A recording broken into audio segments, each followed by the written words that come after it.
Toward the end جو میں سمجھا ہوں کہ ان اٹس اوریجنل فارم، کیونکہ اس کا جو ٹائپ ہے وہ کروڈ ہے، تو ہم اس کو ایسے نہیں لے سکتے کہ لے لیں اور پھر یہاں ان کو ریفائن کر لیں، پروسیس کر لیں، اور ہم کیونکہ لوگوں کے ذہن میں یہ ہے کہ آپ دور سے جو خریدتے ہیں تو آپ قریب سے خریدیں گے تو آپ کو خرچہ کم پڑے گا. So it is not the way how it works. جو آپ نے مجھے بتایا کہ وہ میٹھا کروڈ نہیں ہے، یہ کڑوا کروڈ ہے جو ایران کے پاس ہے، اور وہ ایز اٹ از لے کر ہم اسے پروسیس نہیں کر سکتے. Correct me if I am wrong. جی بالکل، اور یہ اس کی 2-3 پیرامیٹرز ہوتے ہیں جی، جو آپ کو یاد ہوگا یہی بحث جب رشین کروڈ کی بات ہوتی تھی منیب صاحب، تو اس وقت بھی یہ بات کی گئی تھی. بٹ اس کی یہ وجہ نہیں ہے کہ وہ استعمال ہو کے اس سے ریفائنڈ پیٹرول ڈیزل نہیں بن سکتا ہے، بٹ کیونکہ ہم نے اپنے ریفائننگ سیکٹر کے اندر انویسٹ نہیں کیا. وہ آج بھی ہائیڈرو سکیمنگ فیسلٹیز ہیں، ڈیپ کنورژن کی ہمارے پاس آج ایک بھی ریفائنری نہیں ہے، لائٹ کنورژن کی پارکو ایک ریفائنری موجود ہے. تو ان کو اپ گریڈ کریں گے تو یہ سستا ہارڈر کروڈ لا کے آپ اپنی لاگت بھی کم کر سکتے ہیں اور کنزیومرز کو سستا تیل ریفائنڈ پروڈکٹ فراہم کر سکتے ہیں. تو دونوں کے اوپر کام ہو رہا ہے. جو اپ گریڈیشن کے اوپر میں نے آپ کو پی آر ایل اور باقی انیشیٹوز بتائے، اور جو جتنی دیر آپ کروڈ کڑوا نہیں پروسیس کر سکتے اس کو بلینڈ کر کے what is that optimal point جس کے اندر ہم ریسیپی بنا کے آگے چلائیں، تو ہم اس کے اوپر بھی کام کر رہے ہیں. جی ٹھیک ہے، اختصار سے فرمائیے گا. Iran gas Pakistan gas pipeline pending رہی ہے، بہت ایشوز ہیں. Do you think it's gonna move forward now? Sanctions وغیرہ لفٹ ہو رہی ہے ایران پر سے؟ دیکھیں منیب صاحب، سب سے پہلے تو جس قسم کے تعلقات آج پاکستان اور ایران کے درمیان ہیں، میری تو یہ خواہش ہوگی، اور یہ ہائیسٹ لیول آف لیڈرشپ کی بھی خواہش ہے ایرانین سائڈ کے اوپر بھی، پاکستانی سائڈ کے اوپر بھی، کہ یہ جو بھی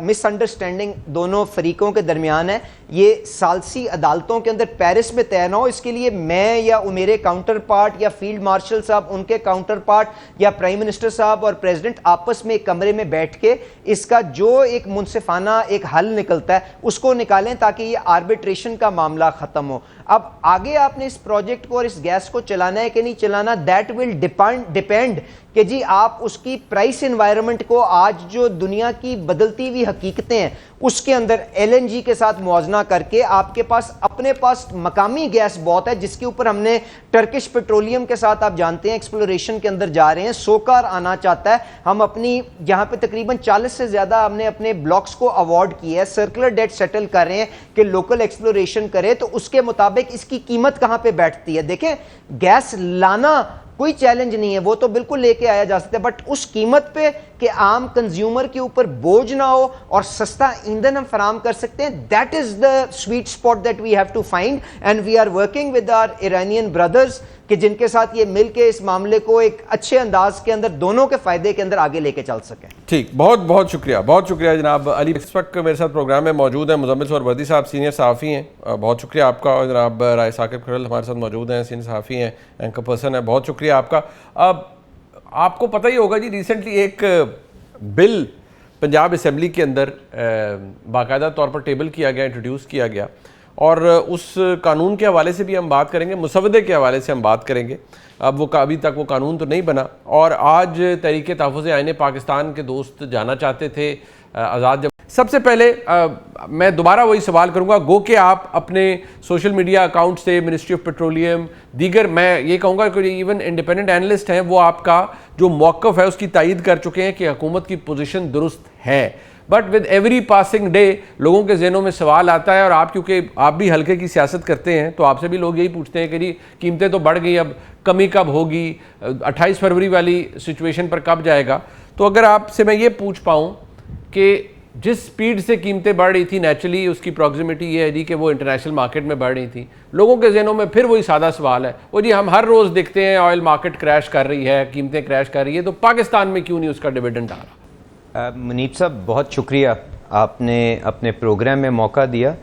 دیکھیں میں ہمیشہ سے آپ کا مداح رہا ہوں، کیونکہ آپ نے ایک فیئر انداز کے اندر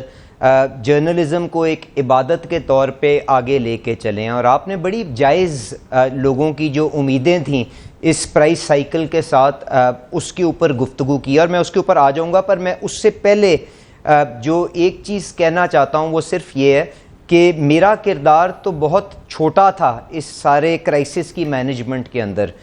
وزیر اعظم صاحب اور فیلڈ مارشل صاحب انہوں نے جس طرح سے خود اس کرائسس کو سیٹل کروانے کے اندر جو کردار ادا کیا,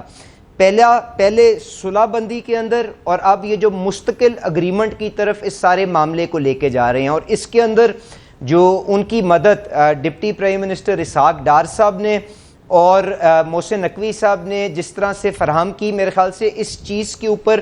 ہر پاکستانی کو آج فخر ہونا چاہیے. اور آج جو قیمتوں کی گراوٹ کا سلسلہ ہمارے سامنے آ رہا ہے, یہ بھی اس کا ایک کانسیکوینس ہے. تو مجھے خوشی ہے کہ آج جب میں آپ کے پروگرام میں آیا ہوں تو چھوٹی موٹی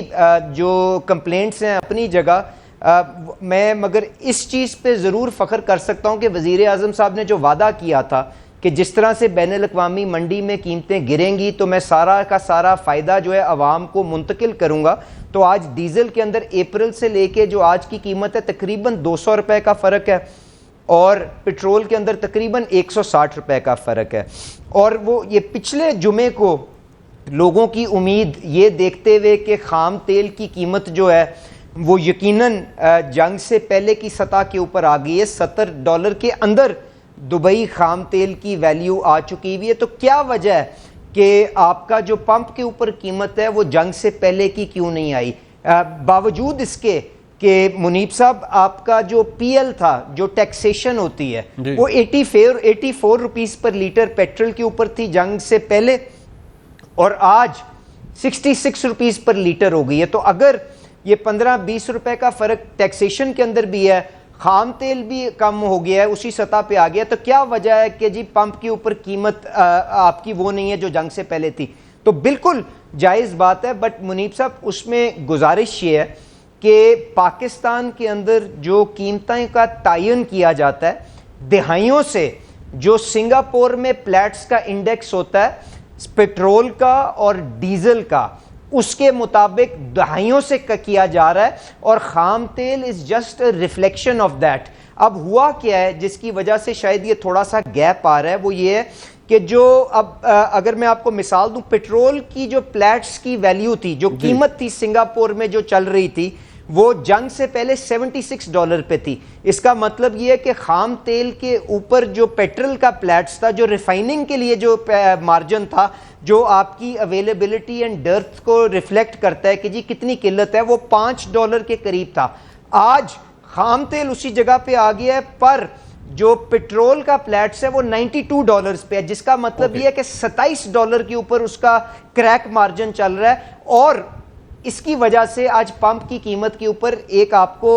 گیپ اور ایک ڈائیورجنس نظر آتی ہے. اب امید یہ کی جاتی ہے کہ جس طرح سے یہ مارکیٹس تھوڑی سی اور کام ہوں گی, سیٹل ہوتی ہیں, تو آپ کی ریفائنڈ پروڈکٹ جو ہم اپنی گاڑیوں کے اندر استعمال کرتے ہیں, پیٹرول تو 20-25% ہم خام تیل سے پروسیس کر کے اپنی ریکوائرمنٹ میٹ کرتے ہیں نا, تو آٹومیٹکلی پیٹرول کا کریک بھی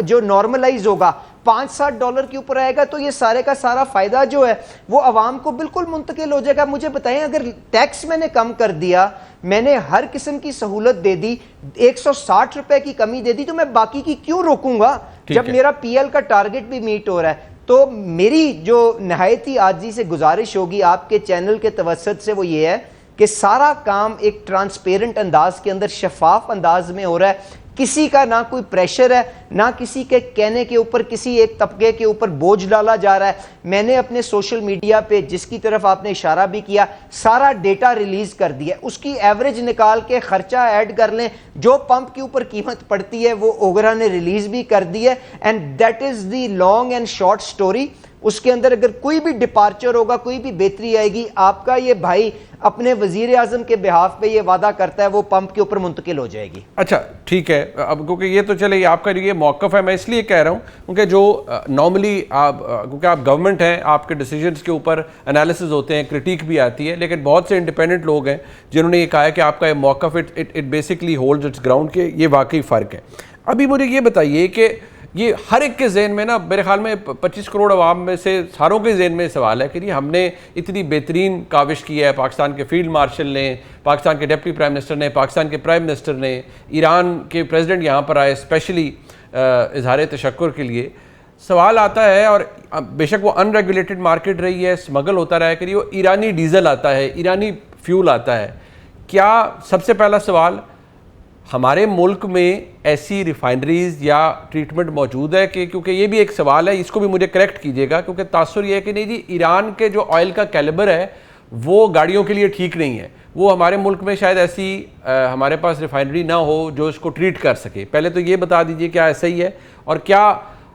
یہ آگے پھر بتائیے گا کہ ہمارا ان سے کوئی معاہدہ ہو سکتا ہے، آپ ان سے سستا تیل لے سکتے ہیں، وہ چلے بعد میں رکھ لیتے ہیں، لیکن کیا آپ یوزبل ہے ایرانی تیل پاکستان میں؟ منیب صاحب، جو پرائم منسٹر صاحب کی اور فیلڈ مارشل صاحب کی جو کامیاب سفارت کاری ہے،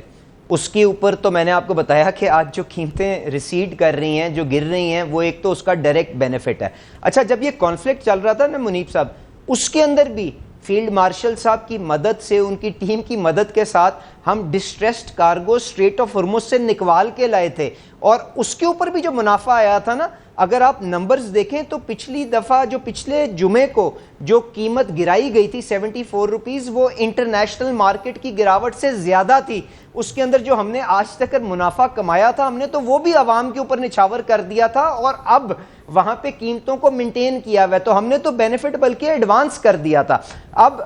دوسری بات آپ نے کی کہ جی اب یہ ایران کے ساتھ تعلقات بہتر ہو رہے ہیں، تو کیا ہم ایران سے کوئی فائدہ لے سکتے ہیں اپنے بھائی چارے میں، اپنے تعلقات کی بہتری کی وجہ سے؟ تو منیب صاحب 2-3 گزارشات ہیں. ایک تو یہ ہے کہ ایران کے پاس بالکل خام تیل موجود ہے، اور وہ تھوڑا سا ساور یا جس کو ہارڈ کہتے ہیں وہ کروڈ ہے، اور اس کو کیا ہم پروسیس کر سکتے ہیں کہ نہیں کر سکتے، میں اس کے اوپر بھی آ جاؤں گا. تو خام تیل موجود ہے. ریفائنڈ پروڈکٹ، ان کے پاس ریفائننگ کے اندر اتنی انویسٹمنٹ نہیں ہوئی ہوئی، وہ آج ریفائنڈ ڈیزل اور پیٹرول خود بھی امپورٹ کرتے ہیں ترکمینستان سے اور ممالک سے. اور سمگلنگ کی جو وجہ ہے وہ صرف اور صرف یہ ہے کہ وہاں پہ یہ ٹیکسیشن جو ہماری فیول کے اوپر ہے لیوی نہیں ہے، تو لوگوں کے پاس فائدہ ہے کہ 100 روپے کی چوری یہاں پہ لے کے آ جائیں اور ٹیکس کی جو آربیٹراج ہے اس سے بینیفٹ کر لیں. تو ریفائنڈ پروڈکٹ تو ان کے پاس ہے نہیں. دیکھیں ہماری لاگرڈ ریفائنری ہیں، اس لیے ہمارے پاس جو ہارڈ کروڈ ہوتا ہے یا جو مشکل کروڈ ہوتا ہے، جو ساور کروڈ ہوتا ہے، اس کو پروسیس اگر ہم کرتے ہیں تو ریفائنریز کی ایفیشنسی بھی لو ہوتی ہے اور فرنس آئل بھی بہت زیادہ پروڈیوس ہوتا ہے. اور کیونکہ ہم آئی ایم ایف کے ایک آر ایس ایف فیسلٹی کے اندر ہیں، تو فرنس آئل کے اوپر ایک اتنی بڑی لیوی لگی ہوئی ہے کہ ہم اس کو لوکلی استعمال نہیں کر سکتے.